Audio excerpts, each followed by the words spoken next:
Friends, ఈరోజు నేను hair oil చేస్తున్నా. దానికి ఇంగ్రీడియంట్స్ ఏం కావాలంటే కాస్టర్ ఆయిల్, కోకోనట్ ఆయిల్.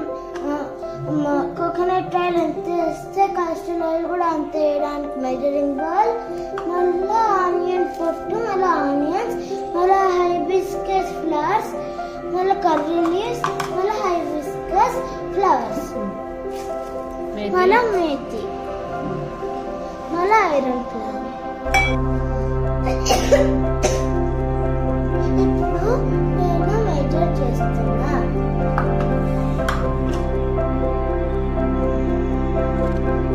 నేనైతే ఫుల్గా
అవుతాయి లేకుండా వారు పెట్టుకోండి